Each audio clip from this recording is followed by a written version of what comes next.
And greetings, humans. Greetings, humans. What's up, everybody? Live on another Thursday night. What number is this, Mike? 19? I think it's 19. 18. Well, it says 18 at the top, unless we forgot to change the title from last week.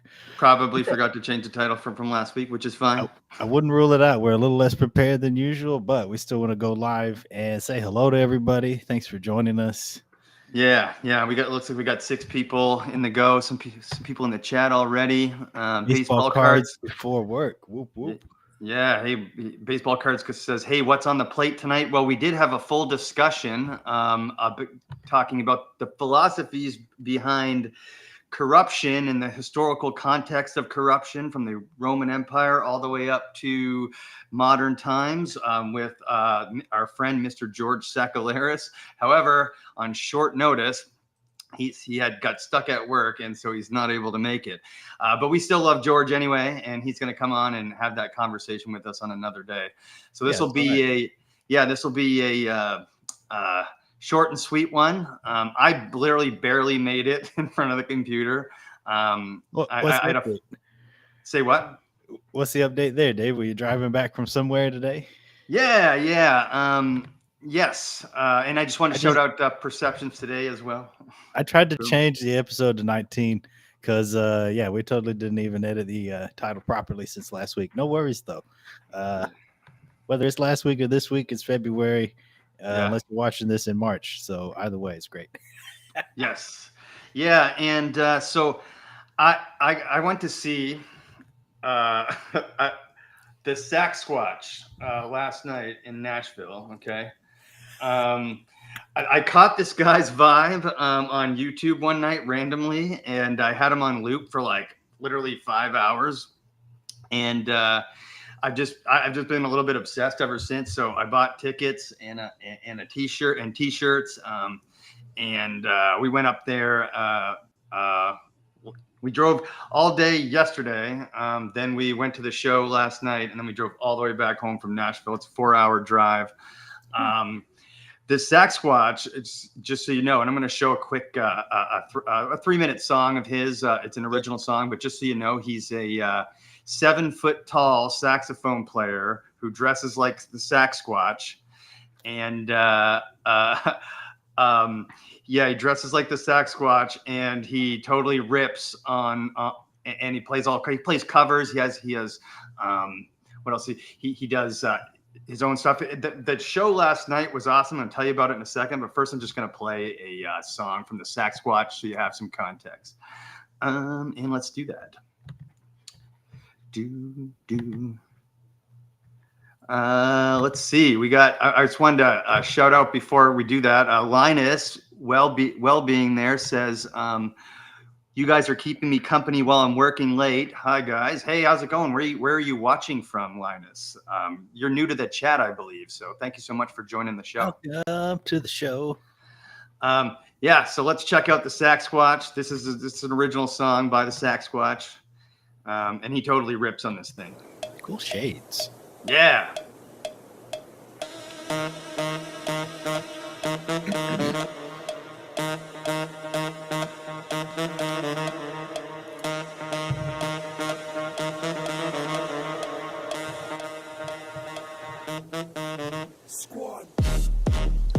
So I don't dance at all, but last night I was dancing.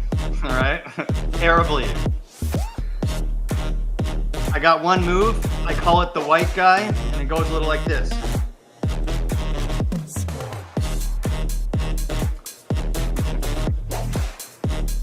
Kick it off with the Saxsquatch.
So that's an Hilarious. original from the Saxsquatch, and I gotta say, this is the best gimmick of all time. If I was 7 feet tall and I didn't think of that, I would be really mad at myself. But the first thing I wanted to show was I got Mike a T-shirt. Saxsquatch being abducted by aliens. So here we go. I also bought a poster. And oh wait, one last thing. The hat. Ah, didn't even realize that. Turn backwards. It's a brand new hat. Dave got a new hat. Brand new hat. I got a new hat that I'm feeling like a brand new man. And like again, I don't dance. I don't like. I got a bad back, right? And but that's something about the Saxsquatch does it for me. So there I am, like front row, with an alien mask on, jumping up and down with a glow stick at 43 years old because of the Saxsquatch. I wanted to show something else quick in relation to. So pull that up. And that, friends, is how we come up with a title for an episode. We were looking for a good one. Dave got a new hat. Episode 19. That's this today. I don't know if I'm going to be able to share this properly just based on the format. I'm going to give it a try. If it doesn't work, it doesn't work. But let's try it out. Yeah, there it is. Sax MP4. Boom. So this is me. Actually, this is not me. This is just a Saxsquatch. I'll show you the other one of me here in a second. Oh, nice. He's got smoke. Smoke, lasers, wind blowing his fur. I mean, and a careless whisper late in the night. So I got to ask, what kind of venue was this at? You went up to Nashville. I didn't go to the show, so what kind of? Yeah, good question. It's at a venue called the Basement East, and it was small. There was I don't know how many people were there, maybe 500 or 1,000. This is the first one of his tour, and I'm going to show that here in a second. But he's got a tour visiting a bunch of cities in the United States, and most of them are sold out. His dream is actually to sell out Red Rocks. And I just want to say, I've been chatting with Saxsquatch today as well, and he's the one who gave me permission from the man himself to play that video from YouTube. So there you go. This one's funny because this is where you're going to catch me with my alien mask. Ready?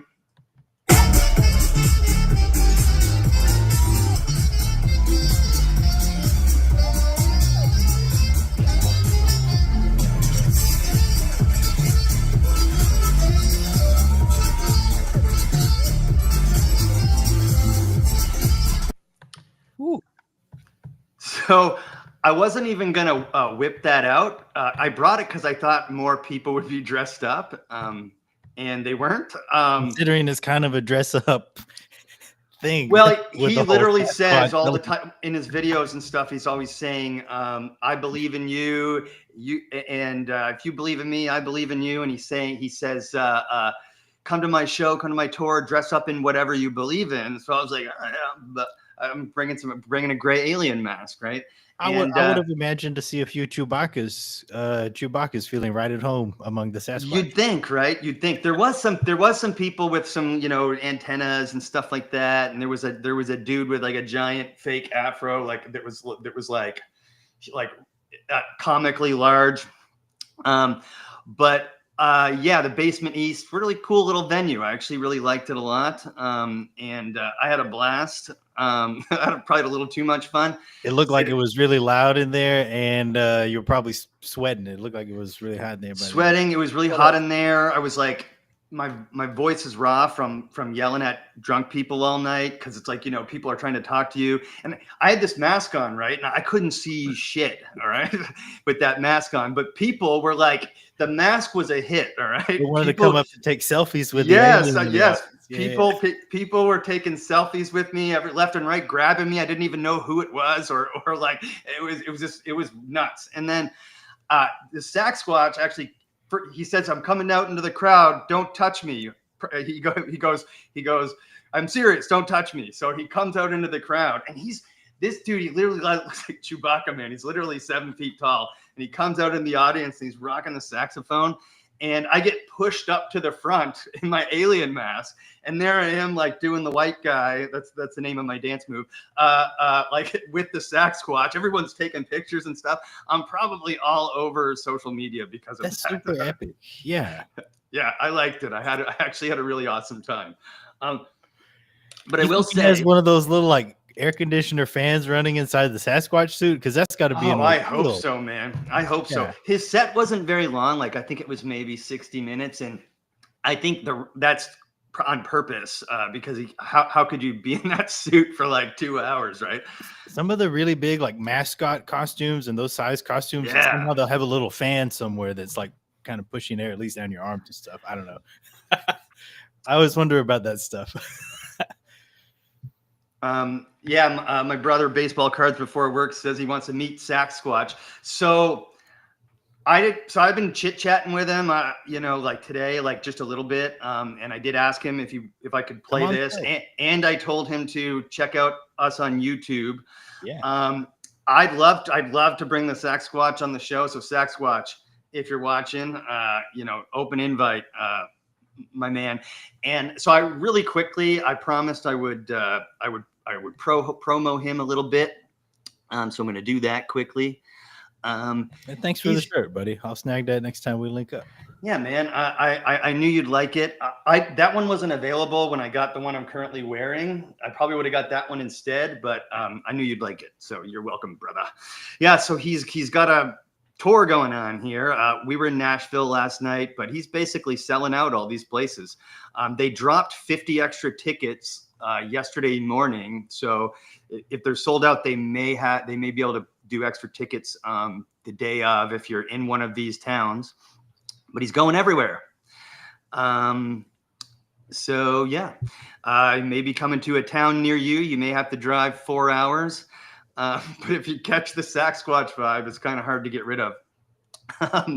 His dream is actually to sell out Red Rocks in Denver, and I think I think it's possible. I think he can do it. I noticed his YouTube videos. He'll have like an outer space background, like blasting through the stars. So it's very on point with our theme of space exploration. Yes, yeah, for sure. Perceptions today, Dave. Wonderful colors on that hat. Glad we can all take you seriously now. Thanks, brother. Thank you very much. Perceptions today, Paul from Perceptions today, really been a valuable resource to this channel, and so he's a cool guy to have around. So I love having him in the chat too. I feel like there was, I think that's all I wanted to show on the Saxsquatch. But it's because I literally I slid into this chair and was like turned on the camera. So I was like, the first thing I had to talk about. So anyway, Saxsquatch. I had no excuse. I took a nap after I got home from class because I needed to. But I have a few things pulled up. So if you want to start going back and forth, we can go, or you can keep it for a little while if you want. Why don't you take over for a bit? I want to do some.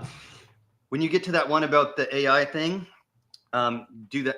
Are you going to do that one? I don't even have a link pulled up for that, but it's in my noggin. So when we hit AI, I'll got it. It's about power generation. Yeah. So stay tuned, guys, because I am going to demo Grok 3. It blew me away today, and I just felt like I had to show it to anyone who hasn't seen it yet. If you don't know what Grok is, it's X, formerly known as Twitter's new AI that I think is going to change literally everything. Nothing's going to be the same after this, and I'll show you why. But anyway, go ahead, Mike. Nothing's the same after we started this show last year, so it doesn't matter after that, to be honest. Here's a cool post I saw on Twitter a couple of weeks ago. Actually, I think I was going to talk about it last week. We never got around to it.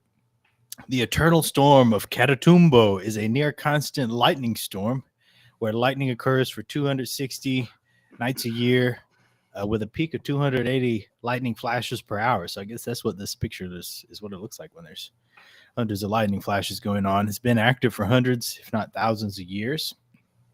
And if you notice, Project Unity, he doesn't even include that in the tweet. I like that channel. He's got some great videos.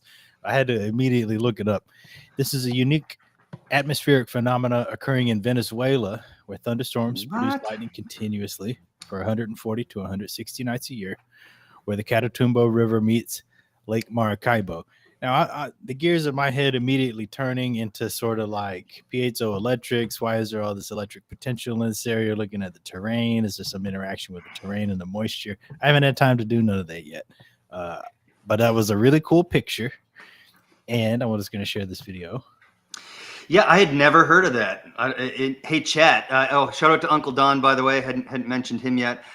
Hey, chat. Have you guys heard of that before? While Mike shows that video. Catatumbo lightning. So yeah. I think that picture was like really one of the peak moments. It's not like that every night. Like, and it's not. Oh, sorry. I was throwing I threw a comment up once. Oh, no worries. Ever heard of a place? I'll go ahead and play this video. I searched this up real quick. Just a short AI video. Ever heard of a place where lightning strikes almost every night? Welcome to Venezuela's Catatumbo lightning, the world's lightning capital. This electrifying spectacle happens where the Catatumbo River meets Lake Maracaibo. These massive thunderstorms can produce up to 280 lightning strikes per hour. That's more than 1.2 million strikes a year. So why does this happen? The unique geography and atmospheric conditions of the area, including warm air from the Caribbean and cold air from the Andes, create perfect storm conditions. It's like nature's own electric light show. This continuous lightning not only lights up the night sky, but also plays a crucial role in maintaining the ozone layer. Tourists and scientists alike flock to the area to witness and study this phenomenon. It's a sight you won't forget. Who needs fireworks when you have Catatumbo lightning? So next time you're planning a trip, why not visit nature's most electrifying show?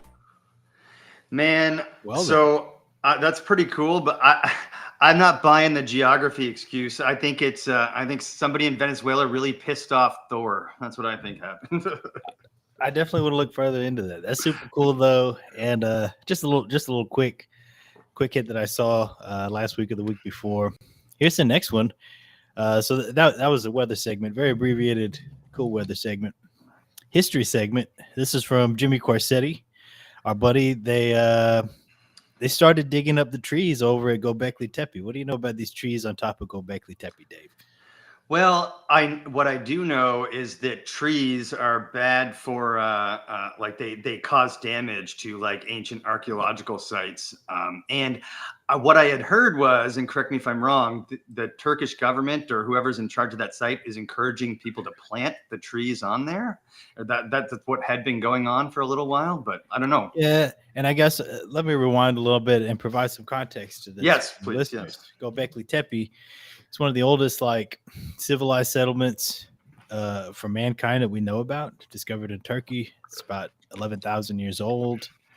And then like very mysteriously, they're going to stop excavating it. They don't want to dig any further because they might hurt something. Oh, but we're going to put an orchard of trees right on top of the whole thing, but we don't want to hurt anything.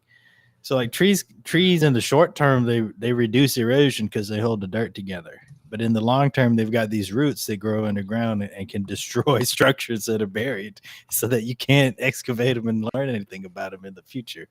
So trees on top of Gobekli Tepe, they're going down. Good. First place. And, you know, that's such a weird thing. Like the excuse they gave was the reason why they stopped. So they've only excavated about like a small percentage. I'm not going to say exactly what, but there's giant complexes upon complexes that have not enclosures, they call them, that they haven't excavated at all. And the excuse is our technology isn't good enough, so we're waiting about 75 years. And I think that's such BS, you know?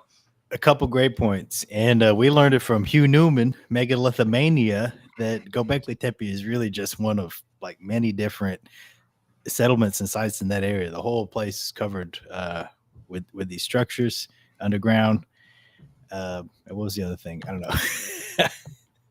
Well, it's the circular enclosures. There's all these different pillars. The pillars have like crazy carvings on them. I'm not going to go ahead and riff on what but they're carvings of animals. The carvings are in relief. So what that means is they're not carved into it. They're carved out of it. If that makes sense. The excuse for the trees was that they were trying to add some value back to the land to improve the value for the people. That anytime, look out for that word value. You got to sniff that one out anytime you. Yeah. For anyone who's not possibly hasn't seen this site, maybe I'll show a short video of it, Mike. Yeah, that's okay. If you got one, I got one loaded up. I don't know if we're gonna get copyrighted for this. If we do, we do. I'm gonna just turn it's 5 minutes. I'm just gonna turn the sound off. Maybe that will make it not get copyrighted, but we'll find out. Just a little look at where it is. And what's interesting though is in this area, there's a bunch of sites like this, a bunch. So spread out in this area, there's dozens, if not hundreds of sites that go back to, like Mike said, 11,000 years old.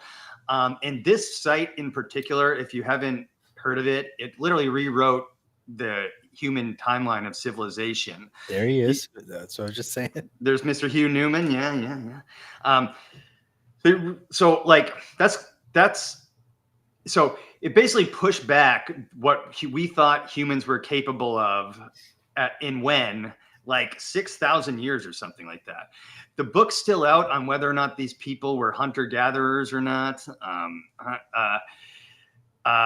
There would seem to be some sort of a hybrid of hunter-gatherer and static living.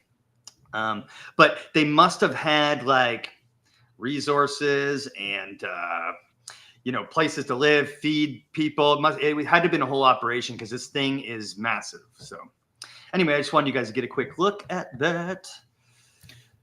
Thanks for helping with that context, because I'd only pulled up the tweet about the trees, and if we weren't already talking about it, the trees, it would have kind of been. Well, you're welcome, and sometimes I forget that maybe some of our viewers haven't seen some of the stuff we're talking about before, So I always like to show that stuff. Well, if here, let me for just a moment on the topic of Göbekli Tepe and of scholars and academics. Yeah, we're improvising fast today.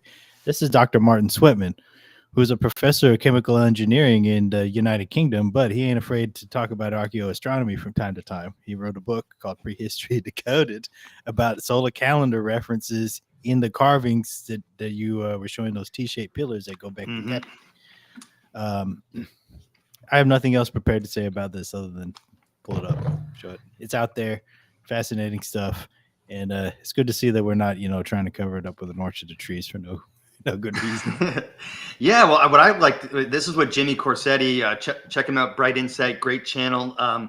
He's always going on about he's really pressing and pushing, putting pressures publicly on the excavation of the site. Just raising awareness and calling into question, why are they doing that? It's like they're more concerned with having a little visitor center where they can sell souvenirs and trinkets and make a little covered sidewalk where you can go look at it, instead of actually digging further and understanding more of what was going on with mankind in a time where we purportedly didn't even have that technology to do that stuff. Exactly. And on the carvings are from what I understand, animals that aren't even necessarily native to the area and that kind of thing. And there's all kinds of weird stuff going on there. And on that note, can it be visited? So yes, I haven't looked into it, but it is definitely established as a visitor site, totally owned by the World Economic Forum. That's a whole nother rabbit hole if you want to go down it. We weren't planning to cover that on today's show. No, but who's really pulling the strings is literally the World Economic Forum for some reason. And that's not a conspiracy. Yeah, that's not a conspiracy. Yeah, you can visit it, but the region isn't super safe. So you would need a guide and things like that. George St. Pierre, the UFC fighter, went there with Bright Insight, and they also went to Greece, I think, as well. But they had a guide and somebody who could who knew their way around, knew the locals, knew how to grease the right wheels, that kind of thing. But you can go there For I sure. would go, given the opportunity. If we won tickets to go see it today, I would go. So Yeah, I No would. I would. I wouldn't be concerned. I have another link I can pull up for history, but I can also pass it back to you for a minute. Do it, and then we'll go to me, and then call it. Well, I have at least one more link, maybe 2 or 3 more. And thanks everyone for who's watching, for coming in, joining the show. We are a little underprepared today because we had a whole other thing prepared, and we found out like 57 minutes before that we had to push it. So we are just trying our best. We were going to improvise with George and Saxsquatch, and he's welcome to come back anytime and improvise with us. I just pulled up this video from Tyrone really quick. Rebirth of the Word, our new friend, part of the Georgia contingency. We're planning a big trip to go visit a bunch of mounds next month. And Tyrone just dropped this new video about Fort McAllister historical site. A few seconds of it. Check it out. Situated just south of Savannah near I-95 along the scenic Ogeechee River, Fort McAllister Historic Park boasts one of the Confederacy's best preserved earthwork fortifications. This site withstood significant Union attacks, including a notable naval bombardment by the USS Montauk in 1863. However, it fell during General William T. Sherman's march to the sea, marking a critical moment in securing Union supply lines. Visitors can explore the grounds where cannons, a hot shot furnace, bomb-proof barracks, and palisades narrate its story. Additionally, a Civil War museum on site offers a collection of artifacts that delve into the fort's rich history. Man, I ain't gonna lie, this is a good place to visit. Can't lie about that. Joseph Longworth McAllister. All right, so that was for about a minute there. Shout out to Tyrone. That's a great video. It's 9 minutes long. Y'all should check out his channel, Rebirth of the Word. Subscribe to it. Watch the video. Tyrone's kind of like me and Dave. He's into history from all eras and phases of time. We just want to know the truth. We want to find everything out, you know. Yeah, and Tyrone really he really has one of the most level-headed approaches to this kind of thing that I've come across in this space.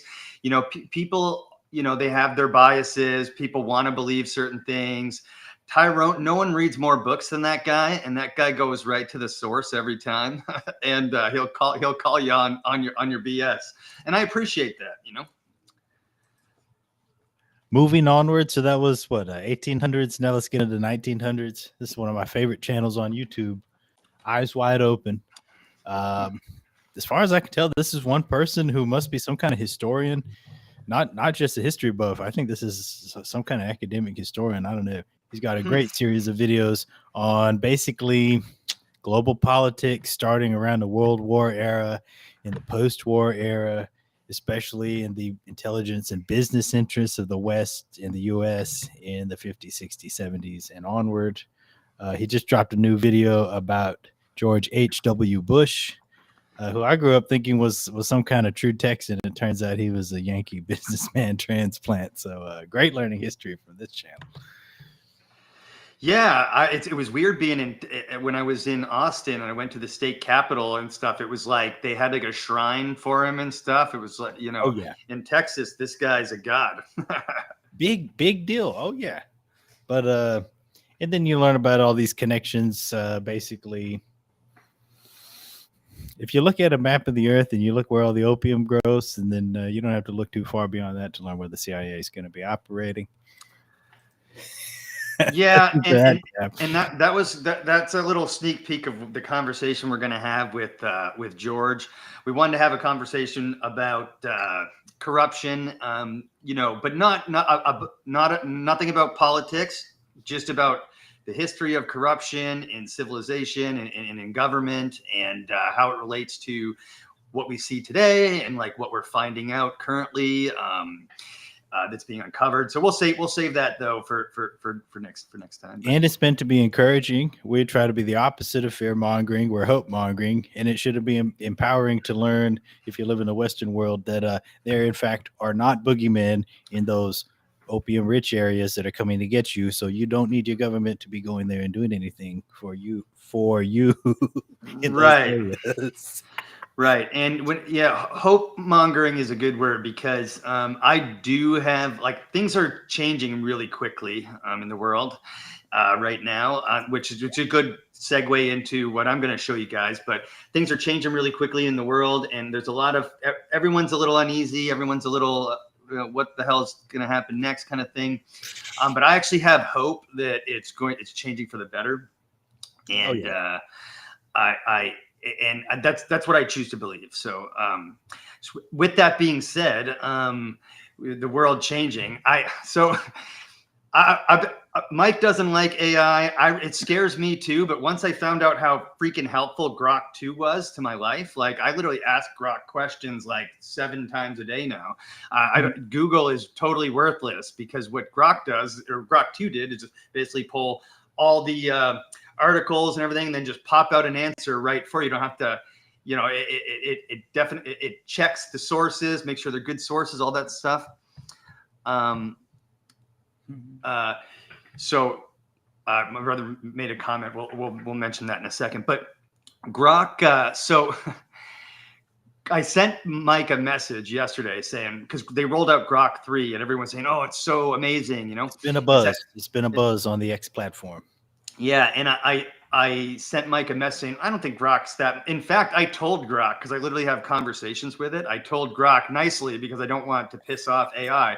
But I said, hey, to be honest, I'm a little disappointed, because I thought you were going to be better than this. And he's like, oh, I'm sorry you're disappointed. And then he explained some new stuff. And then when we were driving home today, I was like, let me just try this one more time.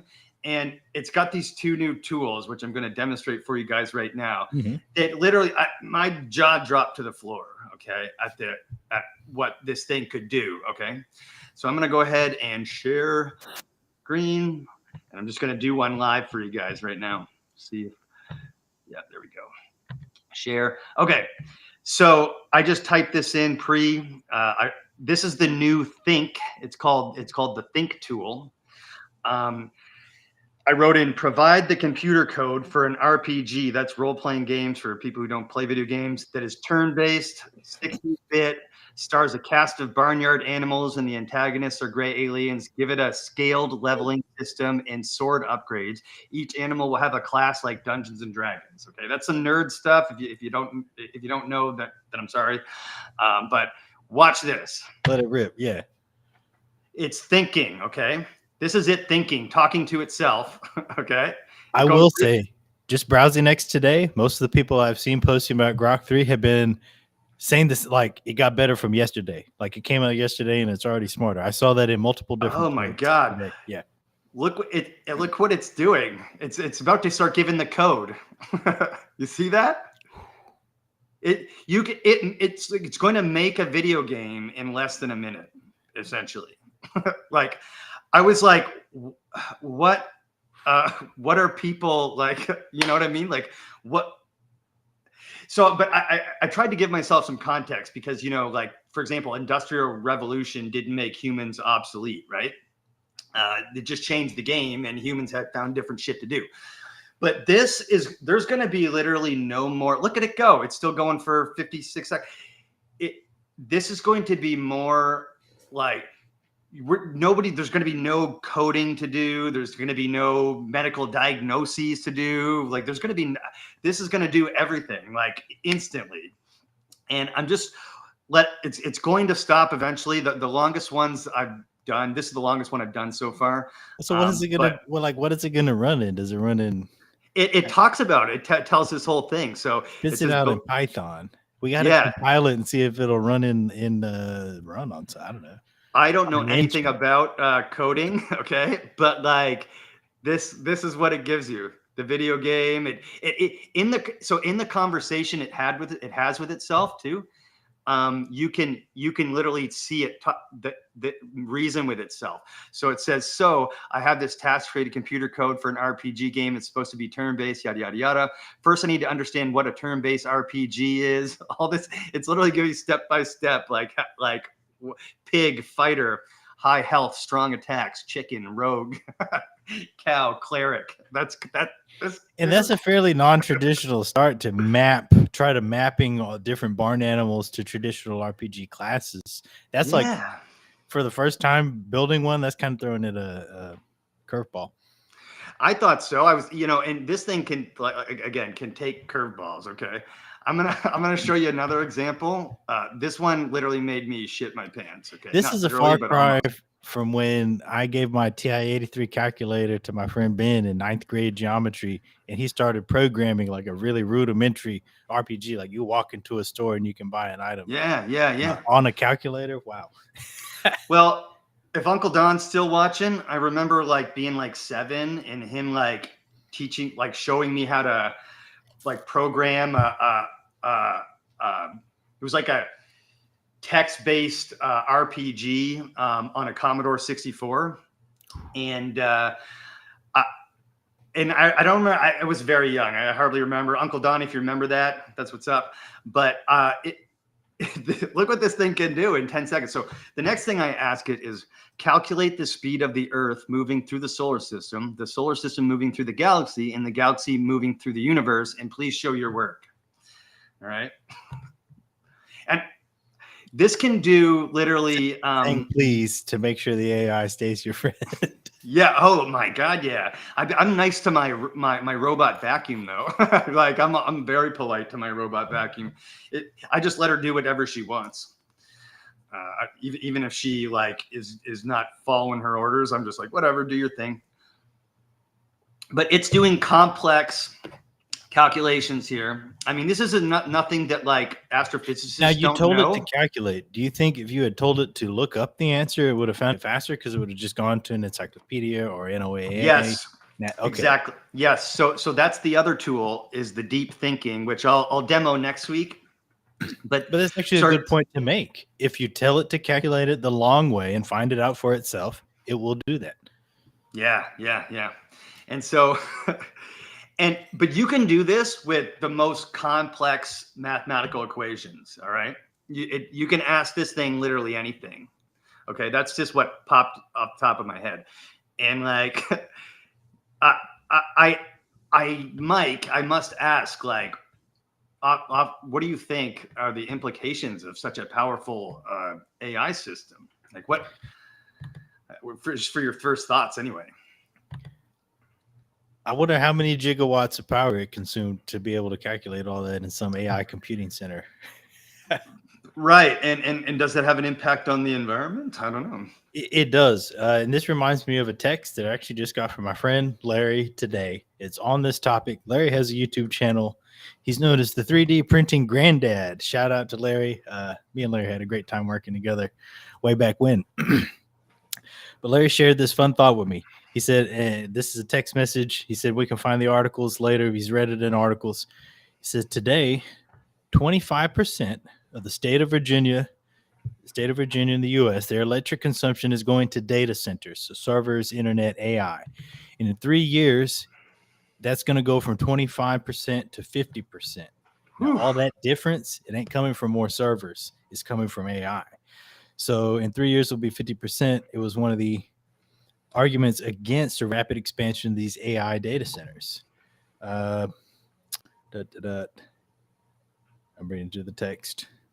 So and this is a big deal for electrical infrastructure, construction companies, electric providers. But let's think about the environmental impact. You're going to increase the power consumption. So like basically all along, we've industrialized, we've managed to start growing food, treating water and generating electricity, basically keeping people alive. And now we get better at it. We do it for less and less megawatts every year. We get more and more efficient at it. But now AI comes into the scene and we're throwing that in reverse. We've got all this horsepower, computers, GPUs, but it's coming from electricity, which is coming from the power plant, which where does the energy in the power plant come from, folks? Have you thought about that lately? Let's think about that from time to time. So, and it's not keeping us alive. AI is not feeding anybody. It's really cool to be able to generate images, calculate equations, and do all this cool stuff. But like, we could also look up the answer ourselves. I don't know.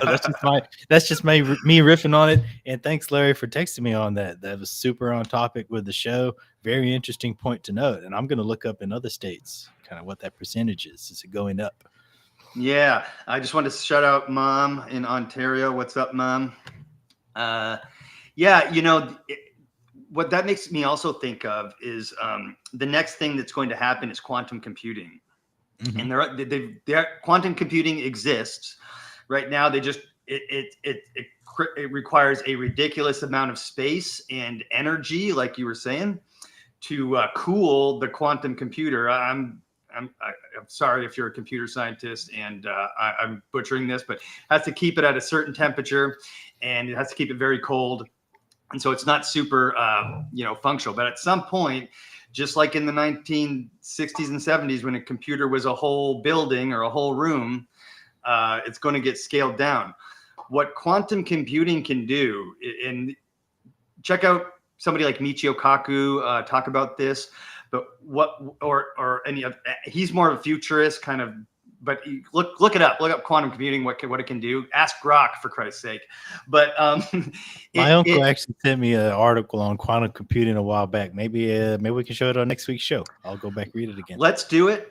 But as far as I understand, it can literally computes millions of times faster than the fastest supercomputers we have available today. So if you add AI with quantum computing, are we giving birth to a god? You know what I mean? It seems like it. The approaching singularity. So Pat Bree said, if we end up using the Earth's energy, free energy, doesn't that make us Galactus? I'll offer a skeptical viewpoint and say that we barely understand quantum physics enough to make quantum computers work. So let's not get too hyped up about it. And we're basically at the end of Moore's law.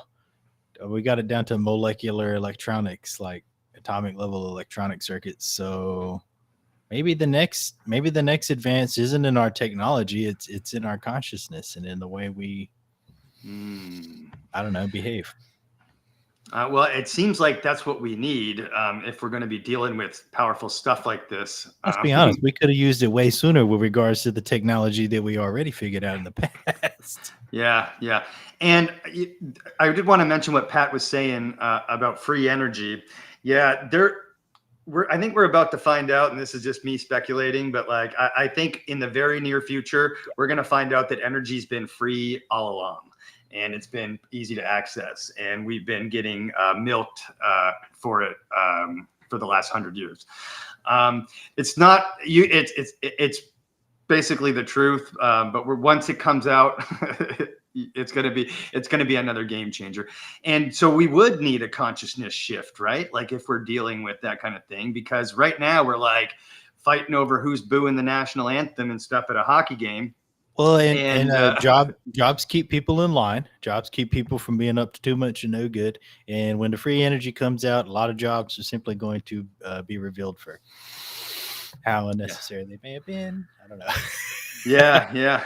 My mom said she got to work on a giant computer in the early 70s. It was loud, spit out a lot of paper, and had its own room.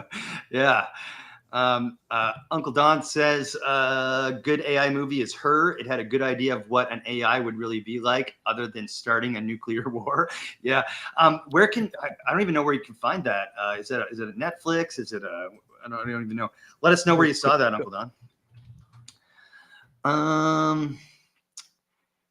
Yeah. 2013 science fiction film directed by Spike Jonze.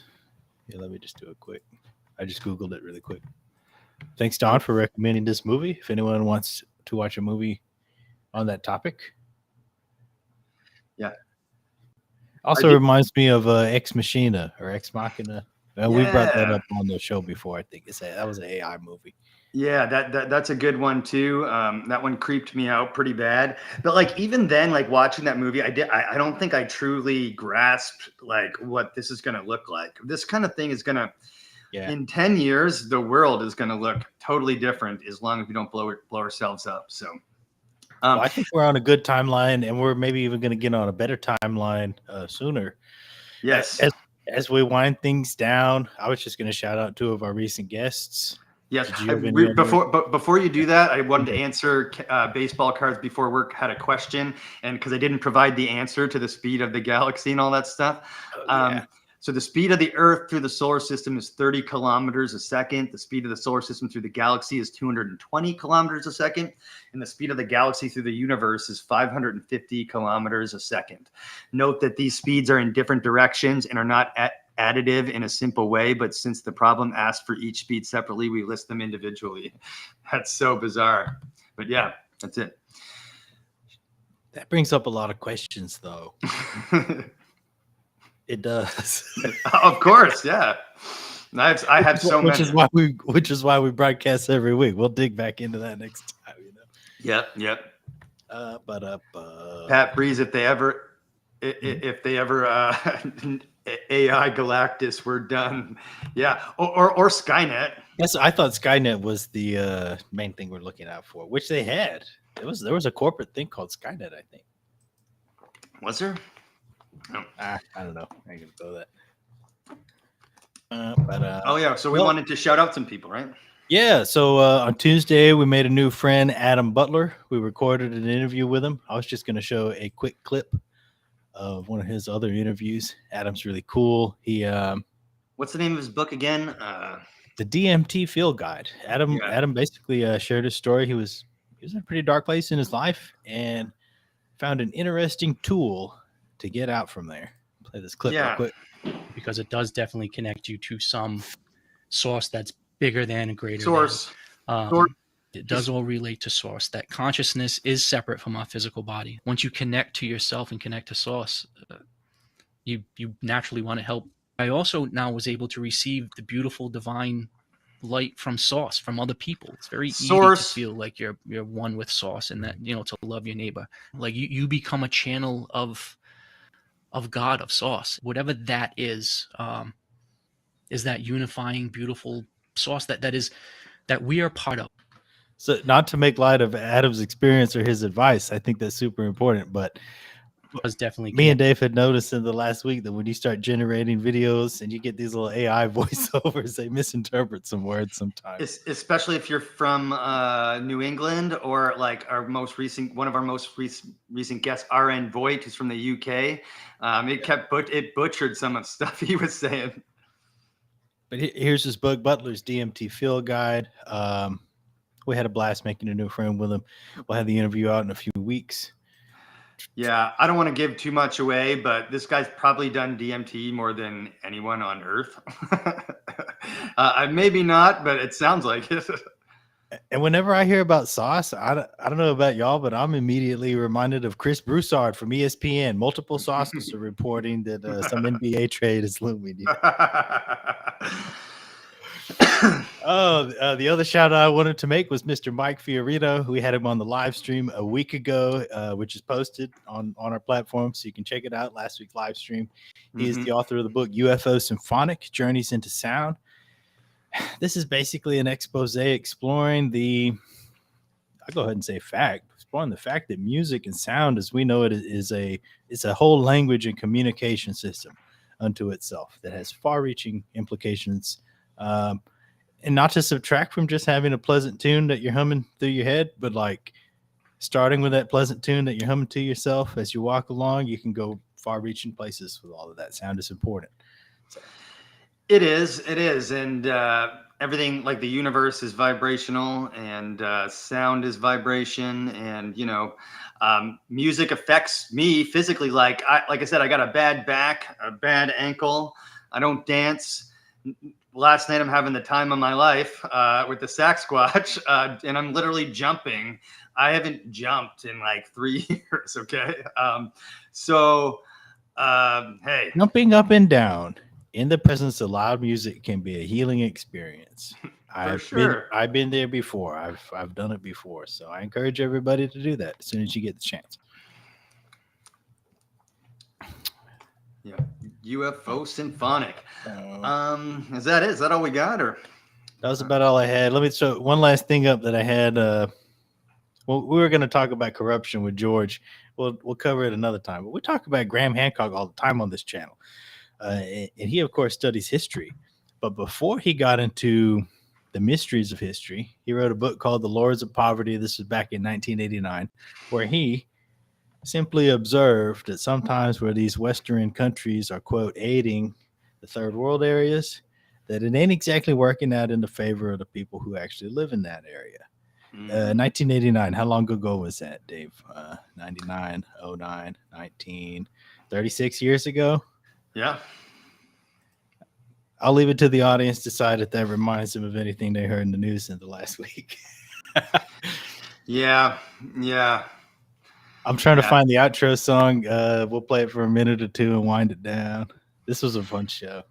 Yeah, it was a fun show. We just winged tonight. Thanks everyone who joined. Looked like we had about 57 people at some point were watching. Shout out to Mom again, Uncle Don, Baseball Cards Before Work, Pat Breeze. Who else is up in here? We had somebody new. I don't know if Perceptions Today, Paul from Perceptions Today. Somebody new. What was your name? Let me find it. Linus Well-being. Yeah, we need to see more of Linus. Glad you joined the show. Upcoming tomorrow night, our newest episode of Humans of the Multiverse is dropping, featuring Susan. She's a cancer survivor. She's a survivor of a congenital heart defect, I believe. Mm-hmm. And she's a total badass who basically promoted well-being and healing and strength and resilience within herself by practicing yoga and meditation. Yes, Pat, we do have an X account. We've got an Instagram account. We've got a Facebook account. We've got a Rumble account. What am I missing? We've even got what's that one that sounds like a clock? Tick, tick, tick, tick. Oh, no. Yeah, we even got a TikTok. So you can find Humans of the Multiverse series on Spotify. That's all our taped interviews. So Susan will be dropping on there tomorrow on Rumble and on YouTube at 7 p.m. So look forward to that one. Yep. We also have another one coming up with our friend Bonnie. If you guys watched the interview with Walt Rutherford, the Vietnam veteran, his wife is a super cool, interesting lady, and she did an interview with us as well. Yep. And so her episode is coming up. And anything else? Yeah, just also stay tuned for the more information on our upcoming trip. We're going to be doing a lot of live streams while we're there. We're going to be filming content and uploading videos on the road. Tyrone's bringing all of his gear, and we're going to bring some of ours. So we'll be doing some podcasting from the road. Really pumped up about that. And if you want to meet Mike and Dave in person, come to Contact in the Desert. And Cosmic Summit 2025. It's going to be in Greensboro, North Carolina. I didn't pull the dates up off the top of my head, but later this summer, be there, be square. June 20th to the 23rd. I can't remember Cosmic Summit's dates or Contact in the Desert's dates.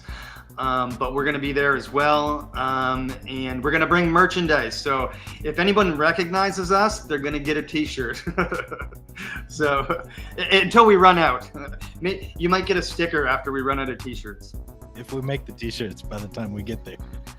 Yeah, but guys, we're super fun growing this community. The people who have really pushed us are you guys coming and joining in the chat. And liking and subscribing.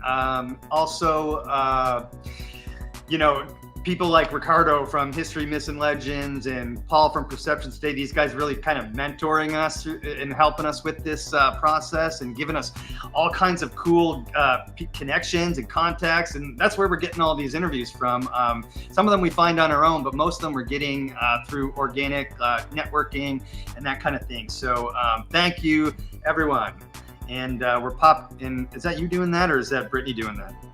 I put the link tree up. We made a link tree. This is basically Nice. a URL that has all of our socials, platforms, websites, etc. And that's about all we got. Be kind to everybody this week. Stay safe. Yeah. Thanks for tuning in. And also everyone say a thank you to Brittany. She's the glue behind the scenes that keeps this train moving. So we don't want to forget to mention her. And so good night, everyone. We'll see you guys next week. Bye.